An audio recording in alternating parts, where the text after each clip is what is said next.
Assalamualaikum warahmatullahi wabarakatuh. Halo semuanya, perkenalkan nama saya Aprilia Wulandari dari Program Studi Ilmu Pemerintahan. Di sini saya akan membahas podcast tentang kelas menengah digempur ketidakpastian. Pertama, tantangan kelas menengah di Indonesia.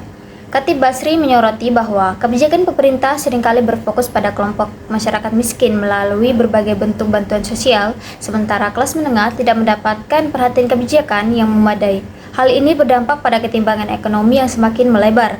Pada tahun 2003, hanya 15% populasi Indonesia yang tergolong kelas menengah. Tetapi angka ini melonjak menjadi 18% pada 2014 dan mencapai 23% pada 2018. Namun, sejak 2019 terjadi stagnasi dan bahkan penurunan dengan jumlah kelas menengah turun menjadi 21% pada 2023 dan 17% pada tahun berikutnya. Analisis lebih lanjut menunjukkan bahwa kelompok atau pendapatan terbawah 0-40% masih mengalami pertumbuhan pendapatan positif berkat program bantuan sosial pemerintah seperti BLT dan PKH. Lalu kelompok kelas menengah 50-80% mengalami pertumbuhan pendapatan negatif yang berarti daya beli mereka menurun. Lalu kelompok terkaya 80-100% tetap menikmati kenaikan pendapat sekitar 4% dalam beberapa tahun terakhir. Fenomena ini dikenal sebagai elephant curve, di mana kelas menengah justru mengalami tekanan ekonomi yang lebih besar dibandingkan dengan kelompok miskin atau kaya. Salah satu solusi yang diusulkan adalah insentif bagi kelas menengah, seperti subsidi listrik untuk rumah tangga dengan daya 2200 watt ke bawah. Dengan memberikan keringanan pada biaya listrik, daya beli mereka tidak bisa terbantu tanpa perlu investasi pajak yang kompleks. Yang kedua, pendidikan dan daya saing akademik di Indonesia. Indonesia masih memiliki representasi akademik yang rendah di tingkat global dibandingkan dengan negara Cina dan India. Di Amerika Serikat, terdapat 400.000 mahasiswa asal India dan jumlah yang hampir sama dari Cina, sementara mahasiswa di Indonesia hanya sekitar 8.500 orang. Di Inggris, terdapat 2.000 mahasiswa Cina, sementara mahasiswa Indonesia hanya sekitar 4.000 orang. Meski pemerintah telah berupaya meningkatkan jumlah mahasiswa Indonesia yang belajar di luar negeri melalui beasiswa seperti LPDP, tantangan utama bukan hanya soal pendanaan, tetapi juga persiapan akademik yang kurang memadai. Langkah yang perlu dilakukan untuk meningkatkan daya saing akademik Indonesia, yang pertama mempersiapkan calon mahasiswa sejak dini, termasuk pelatihan SAT, GRE, dan persiapan bahasa Inggris yang lebih intensif. Yang kedua, meningkatkan kualitas tenaga pengajar di dalam negeri dengan merekrut akademisi terbaik, baik dari dalam maupun luar negeri. Yang ketiga, mendorong lebih banyak seminar akademi dan diskusi intelektual agar mahasiswa terbiasa berpikir kritis. Yang keempat, mengembangkan jejaring internasional bagi akademis Indonesia agar dapat lebih aktif dalam riset global. Dengan langkah-langkah ini, Indonesia bisa meningkatkan kehadirannya di dunia akademi internasional, sehingga bisa menghasilkan lebih banyak pemimpin, pemikir, dan inovator di berbagai bidang. Dampak ekonomi global terhadap Indonesia. Khatib juga membahas bagaimana kebijakan ekonomi global, terutama di Amerika Serikat, dapat berdampak pada Indonesia. Di mana yang pertama, deportasi imigrasi ilegal akan menyebabkan kekurangan tenaga kerja murah di Amerika Serikat, meningkatnya biaya produksi dan mendorong inflasi.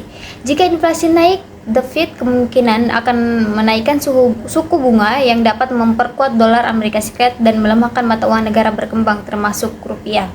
Yang kedua, pemotongan pajak di Amerika Serikat akan meningkatkan defisit anggaran Amerika Serikat sehingga pemerintah Amerika Serikat harus menerbitkan lebih banyak obligasi.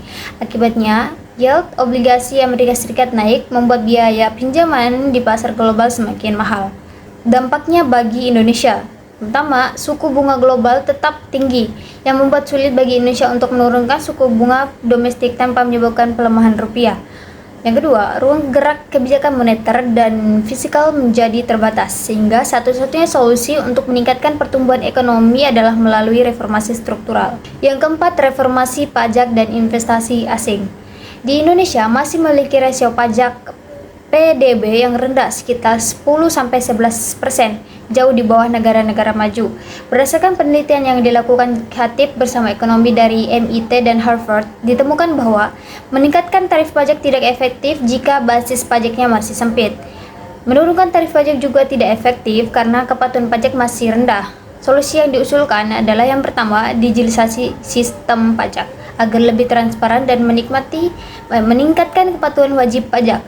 Yang kedua, menggunakan analisis data untuk mendeteksi ketidaksesuaian dalam pelaporan pajak. Yang ketiga, meningkatkan jumlah petugas pajak agar lebih banyak perusahaan yang diaudit dan tidak hanya fokus pada segelintir perusahaan besar. Selain pajak, investasi asing juga menjadi kunci bagi pertumbuhan ekonomi. Namun banyak investor masih ragu masuk ke Indonesia karena ketidakpastian hukum dan regulasi yang berubah-ubah. Oleh karena itu, kepastian hukum harus diperbaiki agar Indonesia menjadi lebih menarik bagi investasi asing. Perang AI dan ketimpangan digital. Perkembangan AI dan digitalisasi berpotensi menciptakan kesenjangan yang lebih besar antara kelompok kaya dan kelompok miskin. Untuk mengatasi ini, Indonesia perlu yang pertama, meningkatkan keterampilan tenaga kerja melalui reskilling dan training. Yang kedua, mendorong investasi dalam ekosistem teknologi lokal. Yang ketiga, memberikan insentif pajak bagi perusahaan yang melakukan pelatihan bagi pekerjanya. Tanpa interferensi yang tepat, AI bisa memperkuat kekuasaan segelintir perusahaan besar yang menguasai pasar, sementara tenaga kerja konvensional semakin tersingkir. Yang keenam, posisi geopolitik Indonesia di era multipolar.